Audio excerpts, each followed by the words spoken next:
पहली खबर है, दिल्ली की मुख्यमंत्री रेखा गुप्ता ने आम आदमी पार्टी और कांग्रेस सरकार पर जमकर निशाना साधा।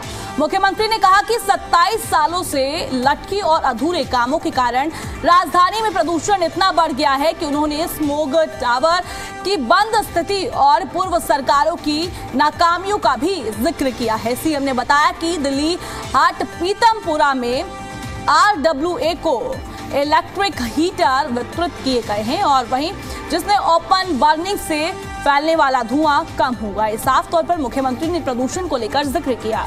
प्रदूषण नियंत्रण के लिए मिस्ट स्प्रे सिस्टम और साथ ही मैकेनिकल स्वीपिंग और वाटर स्प्रिंकलर्स और साथ ही डस्ट कंट्रोल की टीमें निरंतर काम कर रही है और मुख्यमंत्री और पूरी कैबिनेट 8 दिसंबर को अमृतसर स्थित हरमिंदर साहिब में गुरु तेग बहादुर के प्रति धन्यवाद अदा करेंगी। मुख्यमंत्री की तरफ से साफ तौर पर जिक्र किया गया है। मुख्यमंत्री पहुंची कार्यक्रम में और वहां पर प्रदूषण के मुद्दे पर बोलती हुई नजर आई और किस तरीके से दिल्ली सरकार प्रदूषण पर कार्य कर रही है, उन सभी मुद्दों पर मुख्यमंत्री रेखा गुप्ता ने जिक्र किया और बताया कि हम दिल्ली में लगातार प्रदूषण पर कंट्रोल पाने के लिए कार्य कर रहे हैं। और वहीं मुख्यमंत्री रेखा गुप्ता ने जनता से भी पूछा, आप बताइए पॉल्यूशन का सॉल्यूशन आखिर क्या है। तो अब राजधानी दिल्ली में लगातार पॉल्यूशन को लेकर कदम उठाए जा रहे हैं और वहीं मुख्यमंत्री रेखा गुप्ता ने आम आदमी पार्टी और साथ ही कांग्रेस पार्टी पर जमकर निशाना साधा।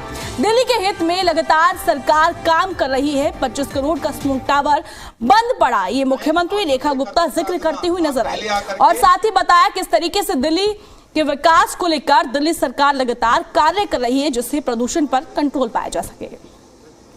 जी, आप में से जिनका भी पॉल्यूशन वो था जब सूरज नजर नहीं आता था, आसमान नजर नहीं आता था। आज सूर्य देव नजर आ रहे हैं, इसका मतलब है कि पॉल्यूशन पहले से बेहतर है। दिल्ली की जो कैबिनेट है वो मेरे ख्याल से देश में सबसे यंग कैबिनेट। दिल्ली की जनता के प्रति दायित्व और मेरी विधानसभा के प्रति मेरा दायित्व, मैं उन दोनों को ही पूरे तरीके से समझती हूँ और इसीलिए पैरेलल चलाती हूँ, दिल्ली का काम भी और विधानसभा का काम। दिल्ली का केवल 6 महीने का समय और चाहिए, दिल्ली की तस्वीर आपको बदलती हुई दिखाई देगी। लोगों को क्यों इतना पाइलअप हो गई, इतनी समस्याएं क्यों खड़ी हो गई, आज प्रदूषण इस स्तर पे क्यों आ गया। मैं आप लोगों से पूछना चाहती हूँ कि आप एक काम मुझे बताइए जो केजरीवाल सरकार ने पॉल्यूशन को कम करने के लिए किया हो। Tell me one thing, one work, कोई एक काम कोई बता दे कि पिछली सरकार ने अपने 11 साल में किया हो। तो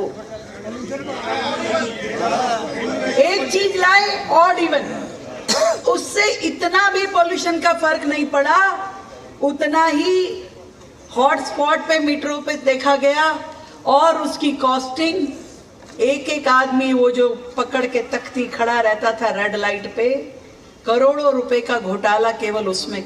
दिल्ली के अंदर जो बायोमास बर्निंग होती है, जो ओपन बर्निंग होती है, उसको रोकने के लिए हमने एक प्रयास किया है। 10,000 हीटर हम दिल्ली में रेजिडेंट वेलफेयर एसोसिएशंस को दे रहे हैं ताकि वो जो हमारे चौकीदार भाई हैं, जो रात को गार्ड हैं, हमारी चौकीदारी करते हैं, उन लोगों को रात सर्दी में लकड़ी ना जलानी पड़े, इसका इंतजाम दिया गया है। ये एक शुरुआत है। मैं दिल्ली के सभी नागरिकों से आग्रह करता हूं, आप हमारा इस मुहिम में साथ दें। दिल्ली का प्रदूषण हम मिलकर ही लड़ सकते हैं। इस लड़ाई को, ये युद्ध जो है पोल्यूशन के खिलाफ हम लड़ रहे हैं, इसमें हमारा सहयोग। गुरु तेग बहादुर जी का 350 साला जो लाल किले पे बहुत ही श्रद्धा और सम्मान के साथ संपन्न हुआ समागम, मुख्यमंत्री जी ने अरदास की थी क्योंकि वहाँ आतंकी हमला हुआ था, उसके चलते बहुत बड़ी टेंशन थी और बहुत चिंताएँ थी और ये समागम जो है ठीक ठाक निपट जाए। ये समागम जो है पूरे पवित्रता भावना के साथ, और उन्होंने कहा था कि मैं श्री दरबार साहब में गुरु साहब दर्शन करने आऊँगी, इसलिए वो कल अपनी कैबिनेट को ले जाकर गुरु साहब का धन्यवाद करने, गुरु ग्रंथ साहिब महाराज जी का अमृतसर स्वर्ण मंदिर जिसको कहते हैं, वहाँ धन्यवाद करने कल जाएंगी सारी कैबिनेट के साथ।